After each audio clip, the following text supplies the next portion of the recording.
బ్రహ్మోత్సవం ఇది బ్రహ్మోత్సవం బ్రహ్మాండ నాయకుని బ్రహ్మోత్సవం.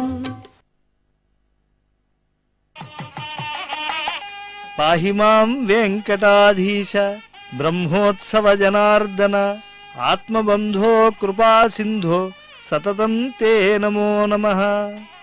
నవబ్రహ్మలు నిత్యం ఏ బ్రహ్మాండ నాయకుని ఉద్భవించినటువంటి సృజనలో భాగమయ్యారో ఆ పరబ్రహ్మకు జరిగే ఆర్జిత బ్రహ్మోత్సవంలో ఆనందాన్ని పొందుతూ ఉంటారు. భక్తులకు కూడా బ్రహ్మానంద సంధాయకం ఈ ఆర్జిత బ్రహ్మోత్సవం. శ్రీనివాసుని వాహన సేవలు భక్తులకు కొంగు బంగారం. సనకాదులకు ఏలికైన స్వామికి, దివిజులకు రక్షకుడైన దేవదేవునికి అర్చక స్వాములు బ్రహ్మోత్సవం చేసి ఆ ఆనంద నిలయ నివాస రసికునకు శరణాగతి చేస్తారు.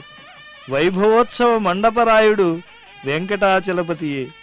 మలయప్ప గరుడ హనుమంత శేషవాహన ప్రీతుడై కనువిందు చేసే దివ్య మహోత్సవం ఇది.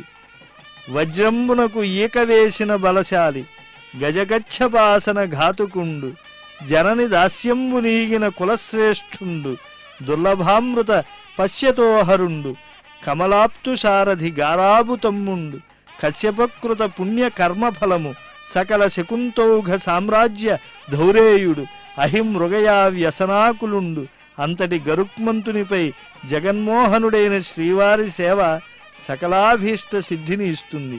కుంకుమాంకిత వక్షాయ కుందేందు ధవళాయ చ విష్ణువాహ నమస్తుభ్యం పక్షిరాజాయతే నమః. గరుడుని సేవ పెరియ తిరువడిగా సంప్రదాయజ్ఞులు కీర్తిస్తారు. అలాగే హనుమంతుని సేవ సిరియ తిరువడి అని అంటారు. ఆంజనేయ స్వామి అంజనాదేవి తపఃఫలంగా వెంకటాచలం పైన ఉద్భవించారు. అంజనాచ తపఃకృత్వా హనుమంతం అజీజనత్.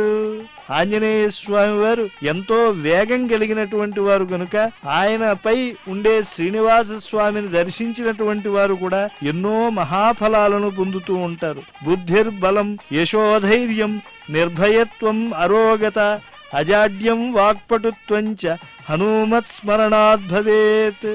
ఆంజనేయ స్వామి వారి యొక్క విగ్రహాలు తిరుమల క్షేత్రంలో స్వామి దేవాలయానికి ఎదురుకుండా బేండి ఆంజనేయ స్వామిగానే కాదు, కోనేటిగట్టి ఆంజనేయ స్వామిగా, అలాగే పాప వినాశనం దగ్గర ఆకాశగంగ దగ్గర ఆంజనేయ స్వామి మూర్తులను దర్శించవచ్చు.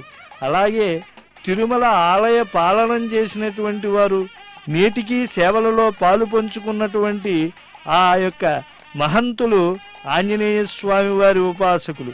ఈ అంజనాద్రీషునికి ఆంజనేయ స్వామి వాహనం అత్యంత శోభాయమానంగా అమరి సకల శ్రేయఃపరంపరలు అనుగూరుస్తుంది. శేషే శయనశీలస్య శేషాచల నివాసినః సదా శేషప్రియస్యాస్య శ్రీనివాసస్య శార్ంగిణః. శ్రీహరికి నిత్యశయ్య అయినటువంటి వాడు శేషుడే.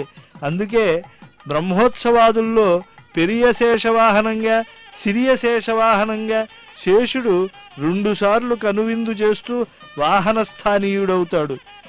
సర్వకాలాల్లో స్వామి అనేక అవతార సమయాల్లో వెనుబలమైనటువంటి మహాభక్తుడు, నిత్యముక్తులలో ఆద్యుడు శేషుడు.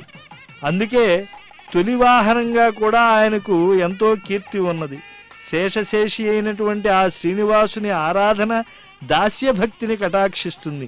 వైభవోత్సవ మండపంలో జరుగుతున్న ఆర్జిత బ్రహ్మోత్సవం అత్యంత మహిమాన్వితమైనది, బ్రహ్మానందకారకమైనది. పాహిమాం వెంకటాధీశ